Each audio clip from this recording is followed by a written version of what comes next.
The wedding is about to begin. Sean sent me a message, Evelyn is hospitalized. Let's postpone the wedding. The makeup artist who was touching up my makeup stumbled and dotted a mole between my eyebrows. I remained unfazed. I made a call to Sean's archenemy, the wedding is short of a groom. Interested? Cecilia, the board has been stabilized. My typically stern father actually spoke with a tone of gratitude and reassurance. The wedding live stream really worked, far better than holding a press conference. The moment the broadcast started and they saw it was a union between our two families, those old goats on the board all shut their mouths. I stared blankly at my reflection in the makeup mirror. Despite being a bride-to-be, my eyes showed little joy. After all, just before receiving the call, I had gotten a message from Sean. Evelyn is in the hospital. Let's postpone the wedding. When I saw the message, my heart turned to barren wasteland. Perhaps there had been too many foreshadowing moments. When this moment finally arrived, there was even a sense of resigned relief, so it has come to this after all. My best friend Layla was fuming. Postpone the wedding? Is Sean's brain full of shit? The wedding livestream has already started, and he says postpone? Layla kept ranting while pacing in circles, literally steaming with anger. Seeing my numb expression, she hugged me and started crying. Cecilia, that bastard Sean knows exactly what this wedding means to you. What are we going to do now? Yeah, what should we do now?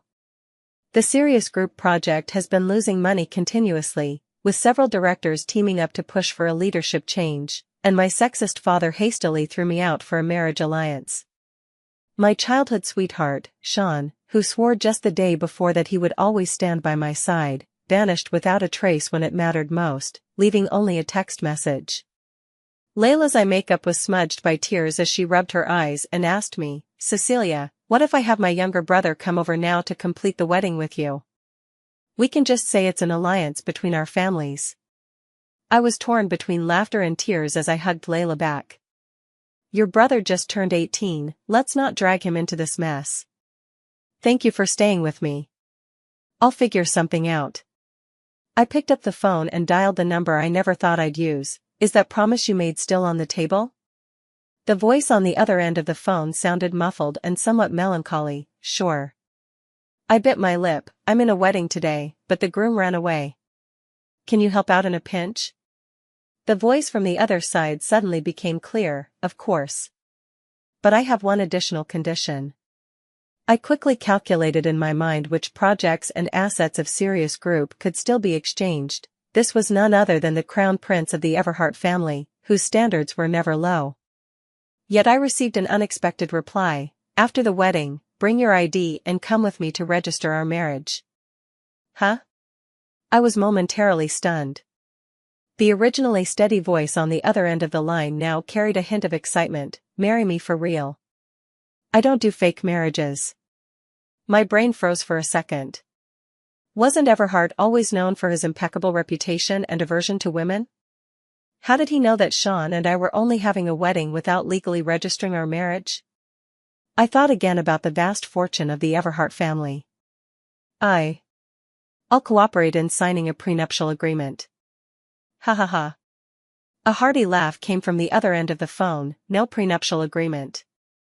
I was stunned for a moment. Is Gareth, the young master, playing such a daring game just to spite his rival, going as far as not signing a prenuptial agreement for marriage? Cecilia, who are you going to register your marriage with? After hanging up the phone, Layla stared at me with wide eyes, tears streaming down her face as if they cost nothing. I sighed with a mix of helplessness and emotion, holding Layla's hand. Don't look at me like that. Do you really think I'd sell myself off so easily? Layla and I walked out onto the balcony, overlooking the wedding banquet that was supposed to be for Sean and me. Friends and family were gradually taking their seats. The specially invited live streaming team was still diligently filming and explaining every detail of the wedding. I wanted a lawn wedding witnessed by friends and family. Sean painstakingly searched for the most beautiful lawn in all of City C. The wedding dress and suit were chosen by Sean. The ring was designed and crafted by Sean himself. Even every bouquet on the lawn had its style finalized one by Sean. Just like me, he was full of anticipation for this wedding. Yet, despite all his effort, at the most crucial moment, he still chose to give up on me. Messages kept coming in intermittently on the phone. Sean's voice sounded somewhat out of place in the room. "Cecilia, I know you're the most sensible. I'll make it up to you later, I promise. Cecilia, Evelyn was in a car accident and can't be left alone. She refuses to have the surgery without me. Cecilia, be good. We'll reschedule the wedding another day." I don't know what Sean was thinking. Yesterday, I repeatedly reminded him again and again how important today's wedding was to me. At the time, he smiled, kissed me, and told me not to overthink it, just relax and be the most beautiful bride. But how could I possibly relax? Evelyn even texted me yesterday, "Guess what, if something suddenly happens to me on your wedding day, will Sean choose to marry you or be with me?" I wanted to know too. I told myself this would be the last time, I was willing to bet on it. After all, this was a wedding planning company I had been working with for half a year. They moved quickly. Within 15 minutes, the planner swiftly replaced everything related to the groom. The guests erupted in murmurs. Why was the groom suddenly changed? Did something go wrong with the alliance between the two families? The head of the live streaming team cautiously approached me, his concern barely concealed. "Cecilia, should we continue the live broadcast?" "Continue. The part about changing grooms won't be filmed for now." As soon as he finished speaking, my father called me. Even through the receiver, I could hear his rage. "What the hell are you playing at, you damn girl? Did Sean dump you? Someone on the board said you switched grooms. What kind of terrible idea was this? I told you not to livestream it, but you wouldn't listen. Now look, everyone knows Sean abandoned you." I took a deep breath, trying to suppress the disappointment in my heart. "Dad, the one who broke the promise is Sean." His voice sounded even angrier. "I don't care about any of that nonsense. You go and beg Sean, kneel if you have to, just get him to come back and marry you." But before I could finish, Dad had already hung up. I let out a bitter laugh. Once again, it was always like this. The leader of the live broadcast team hesitated for a moment before tentatively suggesting, "Cecilia, should we make our equipment malfunction?" The unexpected concern actually made me feel a bit uncomfortable. "Thank you. If I recall correctly, your company is also a newly established small business, right? Aren't you afraid of tarnishing your team's reputation?" The person in charge was surprisingly open-minded. "We're all small companies anyway, if things go south, we can always start over. But your wedding, it sounds like the situation isn't great." I let out a self-deprecating laugh. Yeah, even a stranger who happened to cross paths with me at a live streaming company was showing concern and trying to help me brainstorm solutions. But what about those who claim to love me so dearly? Suddenly, noisy commotion erupted from the wedding lawn. My eyes grew slightly damp as I watched the person who had appeared just in time at the far end of the lawn. "The groom is here, you can focus on the live stream now." Gareth strode across the lawn. Maybe it was just my imagination, but under the sunlight, Gareth seemed to be glowing. "The one marrying Cecilia is me, and we both hope to receive everyone's sincere blessings." The commanding presence of Gareth, the heir, was truly no exaggeration. His overwhelming gaze swept across the crowd. The venue quickly fell silent. 20 minutes later, the wedding music began. I took a deep breath and slowly walked onto the lawn. The sun was shining brightly, and everything was clear.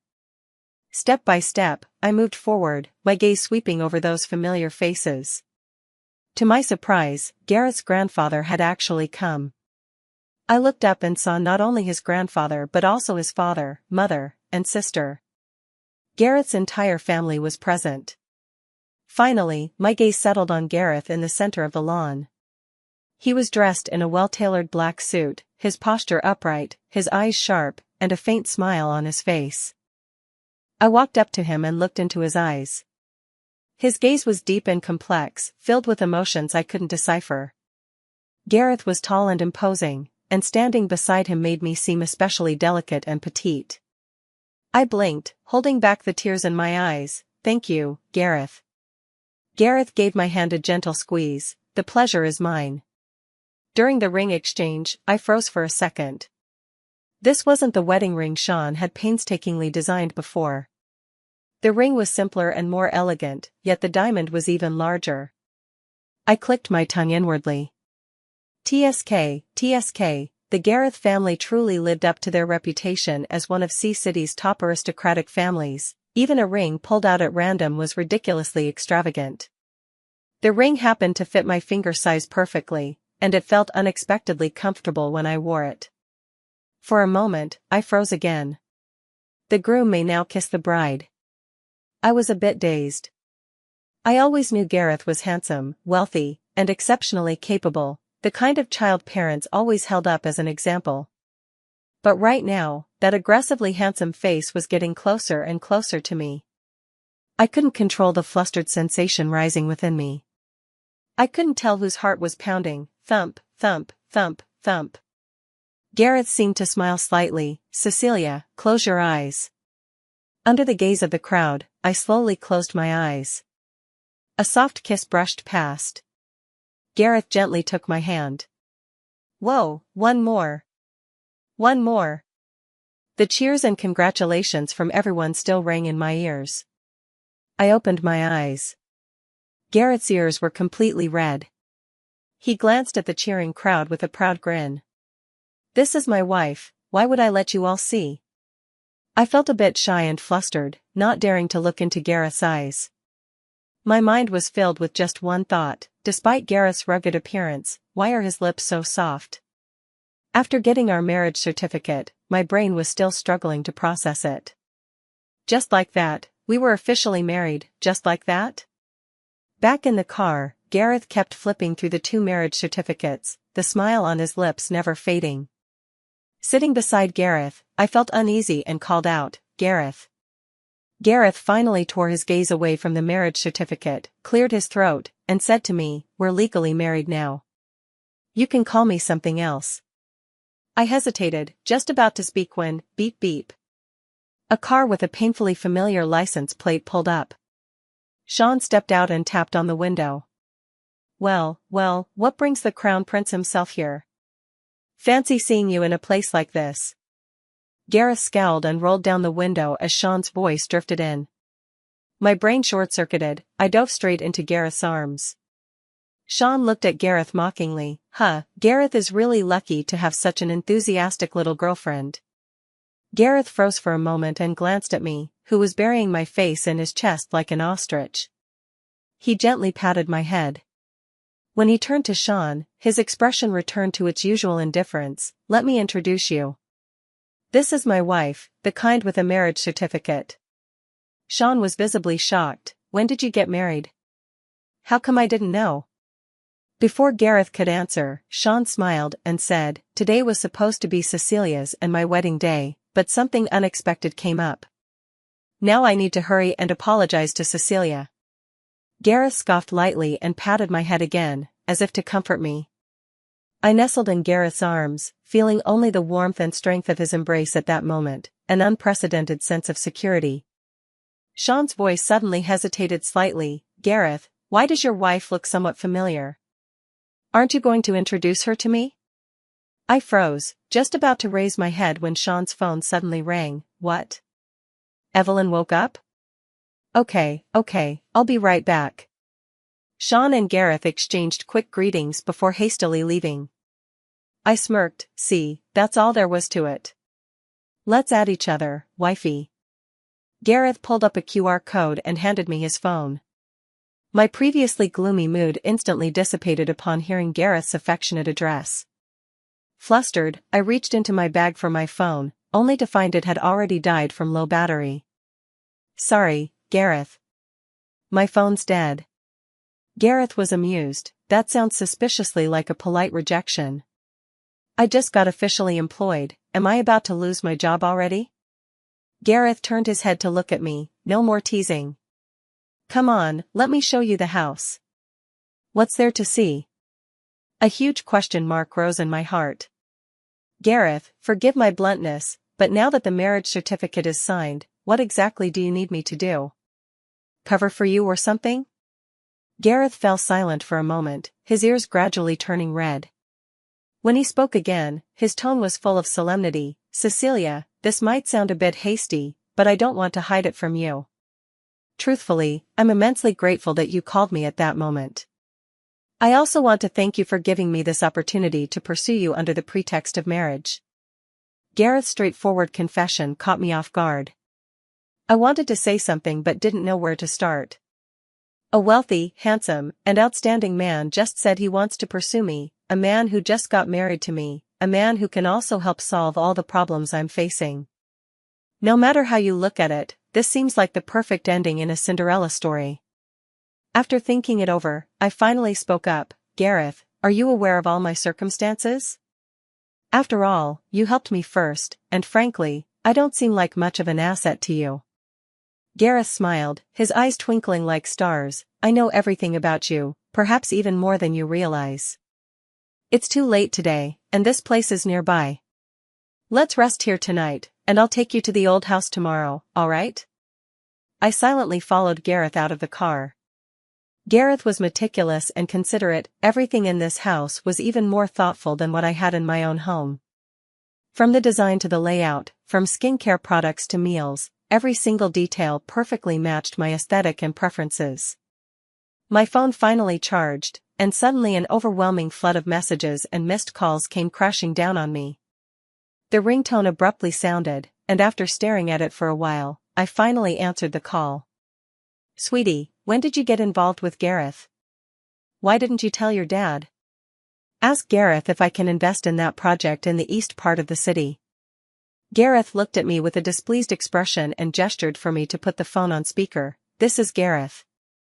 Cecilia is tired and needs to rest. If there's anything, you can talk to me. My father's voice carried a note of obsequiousness I'd never heard before. Of course, Gareth. Feel free to bring Cecilia home for dinner whenever you're free. The phone rang again, with Sean persistently flashing on the screen. I suddenly felt utterly exhausted. Gareth turned off the phone, scooped me up, and carried me straight to the sofa. Cecilia, rest well. Nothing is more important than your health. Sleep peacefully, I'll be right here with you. Gareth's embrace was inexplicably warm, and as he patted my back gently, I found myself unable to hold back my tears. This sleep was unusually deep. When I woke up, I realized Gareth was still holding me. I stirred slightly. Gareth seemed to still be asleep, unconsciously giving me another gentle pat. I stared blankly at Gareth's sleeping face, and as I looked, I suddenly felt he seemed somewhat familiar. Gareth opened his eyes, saw it was me, leaned in and gave me a kiss. Good morning, wifey. Then he closed his eyes and went back to sleep. The movements were swift and skillful. I was a bit slow to react. Then I heard Gareth murmur with his eyes closed, today's wife feels so real, so cute, and so good to kiss. It's just weird, why do my arms feel kinda numb? I couldn't help but laugh. Gareth turned to look at me and suddenly froze slightly. Morning, he said. Perhaps a night of sound sleep restored me a great deal. Looking into Gareth's eyes, I smiled and said, Good morning, hubby. Gareth's eyes seemed to sparkle with starlight, the smile at the corners of his mouth impossible to suppress, and his ears turned bright red once again. Cecilia, our whole family likes you. The visit to the ancestral home went surprisingly smoothly, with Gareth's family being exceptionally warm toward me. Especially Grandpa, who said to me with a kind smile, this stubborn brat even dogs avoid. Cecilia, don't you go disliking him now. This man, whose wrath could shake the entire city of C 3 times, was unexpectedly so gentle. Looking back now, the undisguised contempt and arrogance Sean's parents once showed me felt like a lifetime ago. Just as we were about to leave the old mansion, Gareth held my hand as we strolled slowly through the garden. Somehow, Sean got wind of the news and came rushing over, panting heavily. When he saw our clasped hands, his eyes instantly reddened. Cecilia, Gareth is already married. How could you be so reckless, choosing to be his mistress rather than waiting for me? Haven't I told you before? I'll definitely make up the wedding to you another day. Gareth's gaze turned cold as he shielded me behind him. If you've got a problem, take it up with me. What kind of man bullies someone else's wife? Sean froze, raising his eyes in disbelief. Your wife? What kind of joke is this? How could Cecilia possibly be your wife? Cecilia and I grew up together, she's always wanted to marry me. Sean's eyes grew redder, even tinged with bloodshot veins. Cecilia, tell Gareth, we're supposed to get married, right? Sean looked at me pleadingly, waiting to hear me say the answer he desperately wanted. I took half a step forward and took Gareth's hand. We've already registered our marriage. I, Cecilia, am Gareth's rightful, legally recognized, and family-approved wife. Sean's gaze suddenly darkened. He seemed shaken, his voice unsteady as he spoke. So, you didn't cancel the wedding that day? You married Gareth at the wedding venue I meticulously chose and prepared? That figure I saw in Gareth's car was really you? Cecilia, how could you do this? Why would you do this to me? Watching Sean's disarray, I found it utterly absurd. You don't know why? Are you really so clueless? The Sirius Group is on the verge of bankruptcy, and I need an alliance marriage to steady the board. Didn't you know? If I can't marry you, my father will trade me off to that 60-something-year-old Walter in exchange for funding. Didn't you know? The wedding is being broadcast live, there's absolutely no possibility of postponement. Didn't you know? I laughed so hard that tears welled up in my eyes. Gareth looked at me with heartache, gently wiping away the tears at the corners of my eyes. Sean, you knew all of this. You pushed me to the point where I can't retreat anymore, and you still ask me why? If you had even a shred of concern, you would have known that I married Gareth that very day. Sean's face turned deathly pale as he murmured, I thought. Thought what? Sean felt somewhat dazed. What had he been doing at the time? It seemed Evelyn had been in a car accident, and he had been fixated on the idea that this was the last time. He had already accompanied Evelyn through so much, often neglecting Cecilia's feelings in the process. Surely that would be enough to repay the debt of gratitude he owed to Evelyn's family. After accompanying Evelyn through the surgery, he would go apologize to Cecilia and start preparing for the wedding again. He would definitely give Cecilia the grandest, most perfect wedding. Seeing Sean lost in thought, I decided to spell it out. Sean, on our wedding day, not a single one of your family members showed up. Evelyn texted me the night before, saying she knew she'd get into a car accident that day.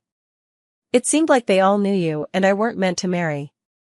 Without bothering to notice Sean's faltering stance, I took Gareth's hand and walked out of the old mansion. Gareth, am I really this useless? Back at home with Gareth, my emotions spiraled out of control. Mom is critically ill, yet I can do nothing but watch the mistress and her illegitimate child walk right into our home. My childhood sweetheart, whom I trusted with all my heart, abandoned me at the most critical moment. I worked hard and grew diligently, only to be traded away by my father like merchandise in the end. Gareth gently pulled me in, embracing me. Cecilia, you've done very well already. A sharp sword is honed through grinding, though a cliché, perfectly suits who you are now. All the setbacks you've endured will ultimately become the adornments and edges that define you. I've reviewed all the projects you've handled, and with each one, you've grown, haven't you? To break free from the shadow of the family conglomerate, you've already ventured into so many new explorations. Gareth's tone was gentle yet firm as he held me, murmuring these words for a long time. Gradually, his comfort helped me regain my composure. Yes, what's gone cannot be reclaimed. There's no need to let past time shackle me. Instead, I must stay resolute and keep moving forward toward my goals. Gareth keenly noticed the change in my emotions and looked into my eyes earnestly. Cecilia, to be honest, I have my own selfish reasons too. I hope you can rely on me a bit more. No matter what you do, just remember I'm by your side. As soon as he finished speaking, Gareth suddenly stood up, leaving me momentarily stunned. After a while, He returned with a stack of documents and knelt on one knee. Cecilia, I've imagined proposing to you countless times, never daring to hope you would agree. Perhaps it's fate's favor that has given me this chance to become your partner. This is an asset transfer agreement. I willingly and unconditionally transfer all my assets to you. Will you marry me? I opened the agreement, and the asset transfer list alone was a hefty stack. Gareth's wealth was staggering, no wonder he was called the Crown Prince. I was moved, but I closed the file and asked Gareth, why? As Gareth recounted, I slowly remembered the version of myself I had nearly forgotten. When my mother was still alive, she was overly protective of me. At the slightest sign of discomfort, she would rush me to the hospital. Once, we accidentally went to the wrong room, and I ended up in the opposite ward, a spacious, luxurious private room where a pale, delicate-looking boy lay on the bed. The little brother was so good-looking, I secretly kissed him while he was asleep. What's more, his hospital room was filled with all kinds of delicious food and fun toys. After that, I often insisted on going to the hospital. I ate meals with him, played together, and watched as his pale cheeks gradually turned pink. We even pinky promised to keep playing together when we grew up. But when I was 9, my mother suddenly fell ill and her condition worsened rapidly. My father soon found a new wife, who brought along a brother around my age. No one ever took me to the hospital to see the little brother again. I actually looked for you afterward, Gareth said hesitantly. But at that time you already had Sean by your side. I regretted missing my chance, but I couldn't let go, so I kept watching over you. I suddenly had a belated realization. So, that time at the cocktail party, when I just happened to save you after you were drugged, was that intentional too? Gareth laughed. No, I never planned to disturb you. Perhaps it was fate's kindness, giving me another chance to get close to you. I practically couldn't wait to promise you that I'd agree to any condition, no matter what it was. At that time, I told myself that if you didn't use this condition, I would maintain the status quo and not disturb you. But since you did use it, I will pursue you with everything I have. I looked at Gareth. He gazed at me sincerely and intently, his dark eyes like an unseen whirlpool. Who could refuse such unreserved and wholehearted affection? I gently kissed his eyelids and whispered, I do. However, the latter half of the night proved those words came at a great cost. Wasn't he supposed to be a man of restraint? Wasn't he said to be indifferent to women? It's all rumors. All rumors. My waist is about to break. My relationship with Gareth progressed at lightning speed. Until Layla cautiously asked me, Cecilia, have you been in touch with Sean recently? I looked stunned, blocked and deleted ages ago, why? Layla breathed a sigh of relief. Sean hasn't been quite himself lately. After meeting me that day, Sean fell seriously ill upon returning home. It took several days for his high fever to subside, and Evelyn stayed by his side in the hospital the entire time. When Sean finally woke up, the two of them had a huge argument. Sean accused Evelyn of ill intentions, while Evelyn argued that Sean knew exactly what he was doing. Because of this, Sean also fell out with his parents, believing they had deceived him under the guise of repaying a debt. According to Layla, Sean has recently been reminiscing about our past together in his posts every day. At first, everyone tried to comfort him, but eventually, they stopped. He had imprisoned himself in the past. Since marrying Gareth, my father's way of addressing me has upgraded from brat to darling daughter.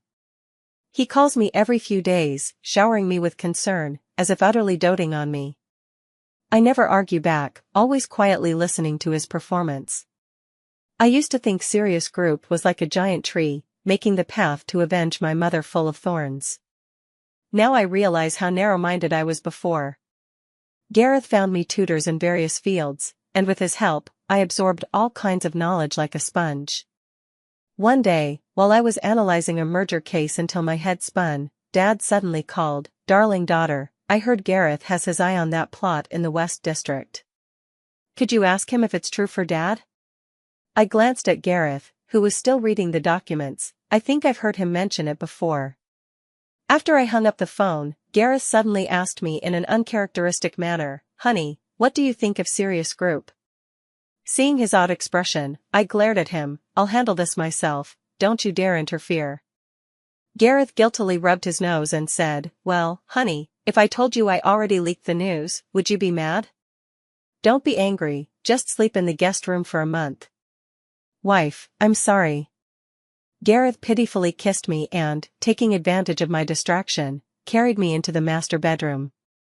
Sure enough, during the online auction for the land in the West District, I caught sight of Sirius Group's involvement. When Sirius Group bid $2 billion, I countered with $2.5 billion. I kept pushing until Sirius Group reached their limit at $8.5 billion. Then I stopped bidding and let them have the land. Dad was unusually happy and called me, my dear daughter, your pillow talk was so effective. Gareth has never failed in land development. This time, he actually took the initiative to give the land to Sirius Group. Everyone is so envious, ha ha ha. I chuckled softly, as long as Dad is happy. What Gareth said was right. For family businesses like Sirius Group, the same factors that lead to success can also lead to failure. When my mom and dad were first starting out, the rise of Sirius Group was built on timely decision-making by its core management, who seized the right opportunities. However, once the person in charge loses their sense of judgment, such massive cash flow can spell disaster for the company. The next day, headlines and financial news were flooded with Sirius Group secures most expensive land plot in Sea City's West District for $8.5 billion. I stared at the photos of my father and his illegitimate son, their faces beaming with pride as they confidently faced the media during interviews. I asked Gareth with extreme confusion, at his age, why does he still believe that manna will fall from heaven? Gareth pretended to think for a moment, then looked at me with a serious expression, maybe because the manna my wife drew for him is big enough? Or perhaps he's just greedy enough? I rolled my eyes at him and promptly blocked my dad's number. Layla called to wake me up while I was still in the middle of studying bankruptcy and asset liquidation in my dream. Layla sounded extremely anxious. Cecilia, how are you still sleeping? Your scumbag dad is spreading rumors about you everywhere. I opened the messages to find Layla had sent me countless links. The content was largely the same. My dear father had gone to the media to sob about how he had painstakingly raised me, only for me to become ungrateful after marriage, driven by dumb love. He claimed I conspired with Gareth to openly defraud Sirius Group, causing massive financial losses for their investments. The comments below were a sight to behold. Love-crazed fools are terrifying. Is betraying your family for a man worth it? These kinds of people are the most disgusting. Is it fun to leech off others? Is it that Sirius Group that publicly live-streamed the wedding? Honest truth, the heiress of Sirius Groups looks really hit the mark for me. Netizens are truly outstanding, their comments getting more and more amusing by the minute. Lying on the bed, I was engrossed in reading them when I suddenly burst out laughing uncontrollably at a particularly hilarious comment. Gareth suddenly rushed into the bedroom and hugged me tightly from behind. Huh? Didn't he go to the company? Gareth's hands were actually trembling as he hugged me. He gently took my phone. Sweetheart, don't cry. I'm already handling it. Huh? I couldn't suppress the smile at the corners of my mouth. Slowly turning around, I looked at Gareth, who was full of anxiety, with an innocent expression. You wouldn't be in trouble if you didn't ask for it. I decided to give them a taste of their own medicine. Contacting a few major media outlets and reliable livestream platforms, I announced the broadcast in advance. The attention this matter received was even higher than I had expected. As soon as the livestream began, millions of viewers flooded into the room. I took out the evidence I had prepared in advance and presented it piece by piece to the audience. The first document is the birth certificates of me and that illegitimate half-brother. He was born just 2 months after me. The second document is my mother's medical records. There were many suspicious circumstances surrounding her illness and death. The third document contains all the projects I handled during my time at Sirius Group. Several core divisions of Sirius Group were established under my leadership. The fourth document details the specific circumstances of the land parcel in the West District that was acquired by Sirius Group. The land previously had a laboratory, but due to an experimental accident, the underground soil is highly contaminated, making secondary development entirely impossible. I also conveniently attached the promotional link of Sirius Group's plan to develop a residential project on this land. When the first 3 pieces of evidence came out, netizens were still enjoying the drama, thinking it was a juicy scandal they couldn't miss. Some started digging into my father's illegitimate child. Others joked while watching the show. This tone continued until the 4th piece of evidence surfaced. After reading the 4th piece of evidence, the live stream room was practically exploding. How dare Sirius Group do something so morally bankrupt? That's severe pollution. How could they still use it to develop residential properties? Heartless capitalists. Boycotting Sirius Group starts with me. I exited the live stream. With ample evidence, I believe, dear Father, your days of freedom are numbered.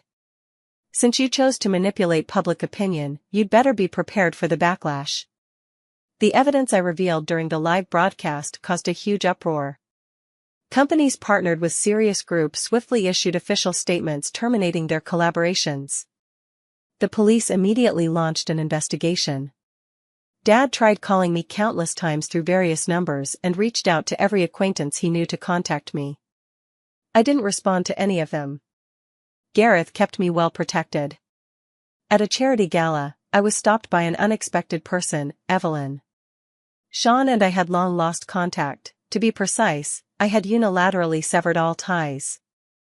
Evelyn gave me a once-over and sneered, "Humph, you really are lucky."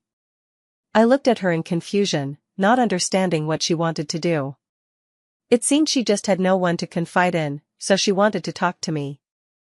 I walked with her to the balcony, but from her, I heard another version of the story.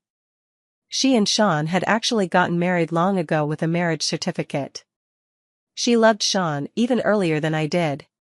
Leveraging her family's favor to Sean's family, she had her grandfather step in to arrange the marriage between her and Sean. Sean had always refused to make it public, and she quietly went along with it. But despite all her calculations, she never expected Sean would genuinely develop feelings for me. Sean truly wanted to marry me, so he proposed a divorce to Evelyn. Evelyn was devastated. When she found out about the wedding between me and Sean, she staged a car accident. I suddenly understood why Sean's parents couldn't hide their arrogance and disdain in their eyes every time I saw them. I also suddenly realized why Sean was willing to hold a wedding with me but kept delaying getting the marriage certificate. I had always thought Evelyn was the third party standing between Sean and me. Never did I expect that I was actually the one interfering in someone else's marriage. Sean kept claiming he loved me, yet he still turned me into the very thing I despised most, a third party, without my knowledge. I suddenly really missed Gareth, the kind of longing that made me want to see him immediately. I walked out of the banquet hall while calling Gareth. "Honey, come pick me up. Was the party not fun tonight? But I missed you. I'll be there right away. Honey, I love you." "I love you too, wifey."